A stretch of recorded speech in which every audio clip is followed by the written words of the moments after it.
Nigeria is to repatriate hundreds of its citizens living in South Africa entrant Chidima Addichina has withdrawn from the competition.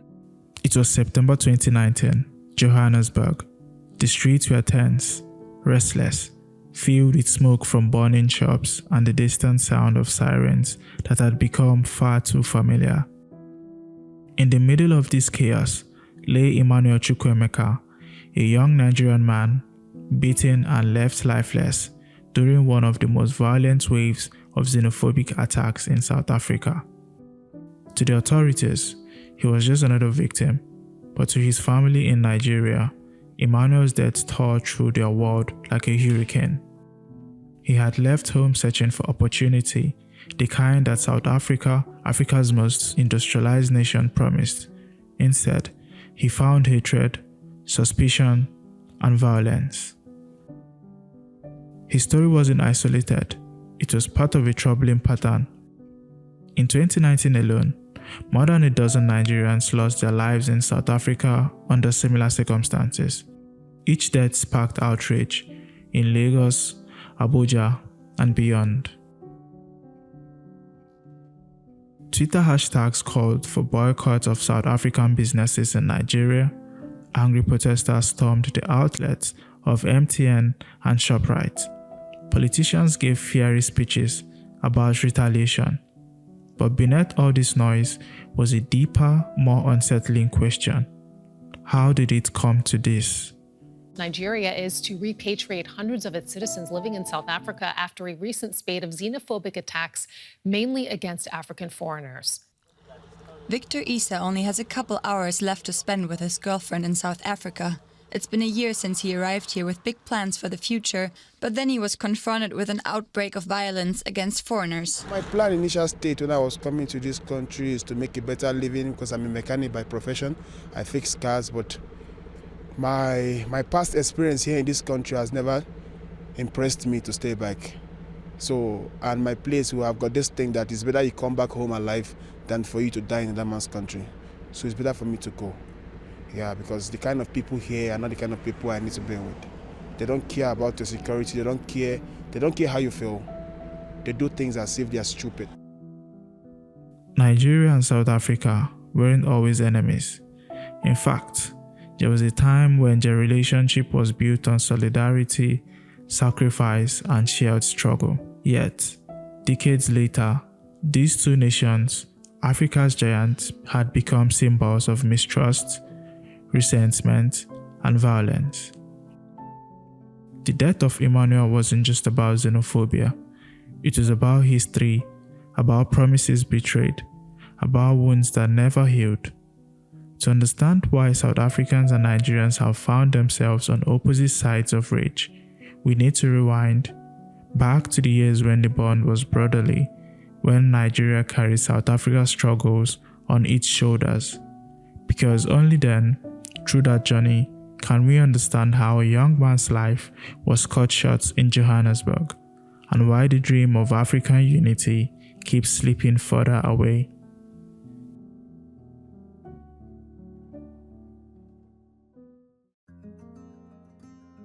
To understand today's hostility, we must remember a time when South Africans and Nigerians stood together, a time when the word brotherhood wasn't just a political slogan, it was lived, it was real. Let's go back to the 1960s and 70s. South Africa was still locked in the brutal chains of apartheid, a system that stripped black South Africans of their dignity, land, and freedom. Nelson Mandela was behind bars on Robben Island. Countless activists were hunted, silenced, or killed. The apartheid regime was powerful, backed by wealth and weapons, but it had one major enemy outside its borders: Nigeria. Nigeria had just gained independence in 1960, and within its newfound freedom came an overwhelming sense of duty. The Nigerian government declared apartheid an offense against humanity. Schools, markets, and even ordinary families rallied behind this cause. university students organized protests in Lagos and Ibadan, chanting for South Africa's liberation. Nigerian workers agreed to deductions from their salaries, real money taken from their pockets to fund the anti-apartheid struggle. And it wasn't only symbolic. Nigeria put its money where its mouth was. In 1976, it set up the Southern Africa Relief Fund, SARF, which raised millions of dollars for the African National Congress and for black South African students forced to flee apartheid. Nigerian passports were given to South African exiles, allowing them to travel across the world, lobby for support, and find safety.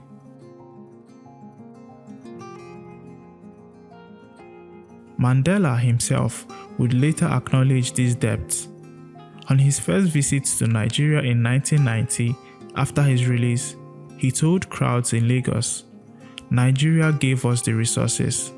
Nigeria gave us the voice. Nigeria gave us hope."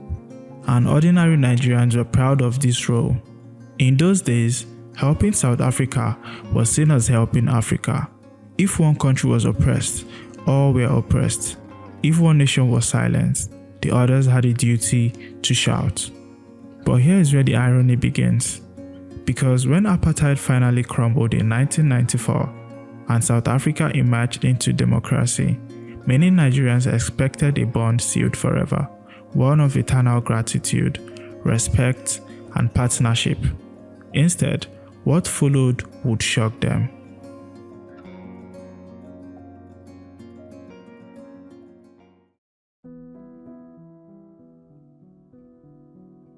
The year was 1994. Apartheid was gone. Nelson Mandela was president, and South Africa was reborn as the Rainbow Nation. Across Africa, there was joy. Nigeria especially celebrated, proud that its years of sacrifice had finally paid off. But beneath the surface of celebration, seeds of tensions were already being planted. South Africa, with its rich minerals, strong economy, and newly opened markets, quickly became a magnet for opportunity. At the same time, Nigeria in the 1990s was sinking deeper into economic decline, political instability, and military dictatorship. Jobs were scarce, corruption rampant, and the dream of a better life felt distant. So naturally, many Nigerians looked south. They traveled to Johannesburg, Pretoria, and Cape Town, searching for work, education, and survival. Traders set up shops, students filled universities, and workers found places in construction, hospitality, and transport. For Nigerians, South Africa looked like a land of promise, the same way Europe or America did. But to South Africans, just imagine from decades of apartheid, the arrival of thousands of Nigerians was not always seen as brotherhood. Instead, resentment began to grow. Here is why. South Africa's own economy, though stronger than most of the continent, still carried deep scars of apartheid. Black South Africans, after generations of oppression, were still struggling to find housing, land, and jobs. Inequality was everywhere, so when migrants, Nigerians included, were seen opening shops or working in positions that some locals wanted, frustrations quickly turned to anger. And then came the stereotypes. Nigerians were portrayed in South African media as drug dealers, scammers, and criminals, a dangerous and unfair caricature that erased the millions of who were honest workers, students, and professionals. Politicians, looking for easy targets, fueled this perception by blaming foreigners for unemployment and crime. By the late 1990s and early 2000s, resentment was solidifying into something darker. The brotherhood of the 70s had faded into suspicion. Nigerians, once hailed as liberators, were now accused of taking too much. One striking example came in 2001, when then-President Thabo Mbeki's government began openly debating stricter immigration laws. with Nigerians singled out in public discourse as part of a problem. The same Nigerians whose parents had contributed to the ANC struggles now found themselves unwelcome in the Rainbow Nation. And in Nigeria, many could not believe what they were seeing. They had given money, resources, and moral support to South Africa for decades. But now, their children were being targeted, accused, and sometimes violently attacked. This was the beginning of the rift, a slow but steady unraveling of what once looked like an unshakable bond. On behalf of our people and government, I humbly convey to our people, our foreign guests, all Africa, and the peoples of the world, our apology that we allowed criminals in our midst to inflict terrible pain and damage to many in our society. We will do everything possible and necessary to ensure that we have no need in future to proffer this humble apology, which is inspired by genuine remorse. But for some at the ceremony, Mbeki's apology was too little, too late. It has taken him too long to react. He had some other business to attend to other than issues. These were pressing issues. People were dying, and he never said anything. I think it was a waste of time. Yeah. We are forgiven him, it's fine. But we wouldn't forget. And also, apology. He is right. The president is very right to have apology, to give a sense of apology to us. But at the end of the day, our situation will remain the same.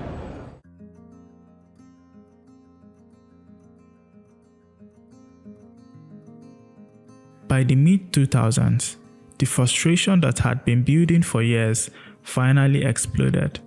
In 2008, South Africa experienced its first wave of large-scale xenophobic violence. It started in the township of Alexandra, Johannesburg, when mobs of South Africans attacked foreign-owned shops, burned homes, and beat people in the streets. The violence spread quickly to other parts of the country, leaving at least 62 people dead, many of them Zimbabweans, Mozambicans, Somalis, and Nigerians. Thousands more were displaced, forced to flee, with only the clothes on their backs. For Nigerians, the attacks confirmed their worst fears. They had gone from being hailed as liberators to being hunted like outsiders. The images were shocking. Men chased with machetes, women hiding in churches, children crying in the arms of strangers. The term xenophobia became forever linked to South Africa in the Nigerian imagination. But this was only the beginning. The years that followed brought more violence. 2015, another wave erupted. In Durban, mobs looted shops owned by Nigerians and other Africans. A viral photo of a man being set on fire in broad daylight shocked the world. South African leaders at the time condemned the violence, but some of their words also fueled resentment. King Goodwill Zwelithini, a traditional leader of the Zulu nation, was accused of sparking tensions when he said foreigners should pack their bags and go. Then came 2017 and 2018. Smaller outbreaks continued. Nigerians attacked, their businesses destroyed, and in 2019, it reached another boiling point. It was in this year that Emmanuel Chukwuemeka, a young Nigerian, lost his life in Johannesburg. He was one of many Nigerians caught in the wave of anti-immigrant violence that rocked the city. His death was not an isolated tragedy, but part of a wider storm. Nigerians were dragged from their homes, shops were looted, and at least a dozen people were killed. This time, the reaction from Nigeria was fierce. Hashtags like "Say No to Xenophobia" and "Nigerians in South Africa" trended worldwide. Nigerian celebrities called for a boycott of South African businesses like MTN, ShopRite, and DSTV. Protesters raided the offices of South African communications giant MTN and its affiliate Shoprite, halting operations. It's like 4 days I've not been in their office before, but presently as I'm speaking with you people, my stock is going down. This is not the first time xenophobic attacks on Nigerian nationals in South Africa have triggered reprisals. Similar reprisals happened after attacks in South Africa killed 62 people in 2008 and 7 more in 2015. Nigerian protesters accused the South African government of not addressing the issue. Why can't South Africans leave Nigerians in their country to go about their businesses? We have made Nigeria comfortable for them. We're not disturbing them. We're not burning down their houses or businesses. The relationship between these two countries, once bonded by sacrifice, had now sunk into open hostility. For South Africans, the justification was often framed around unemployment, crime, and survival. For Nigerians, the attacks were seen as betrayal, a stab in the back from a nation they had helped free. By the 2020s, xenophobic attacks had become almost expected, recurring in waves. And while government officials from both countries have held countless meetings, signed agreements, and promised change, the truth remains bitter. On the streets, the hatred between some South Africans and Nigerians is still alive. The violence wasn't just about jobs or crimes anymore. It had grown into something deeper, a wound of mistrust, stereotypes, and unresolved history.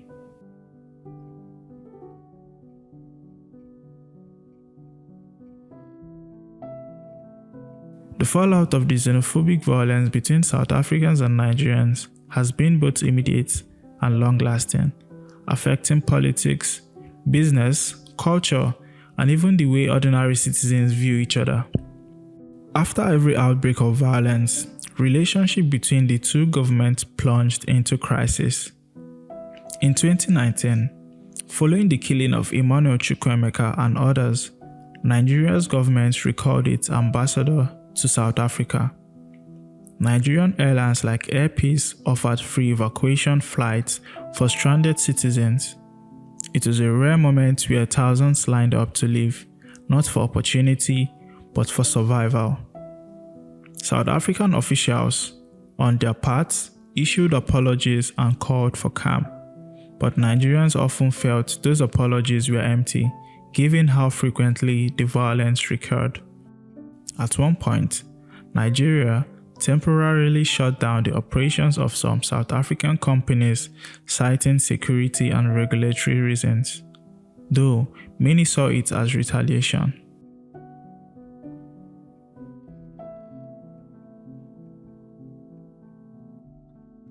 The story of Nigeria and South Africa is a tragic contradiction. Two nations that once stood shoulder to shoulder against apartheid are now locked in circles of mistrust and violence. The death of Emmanuel Chukwuemeka in 2019 is just one of many reminders that xenophobia kills not only individuals, but the very dream of African solidarity. Yet, there is also hope.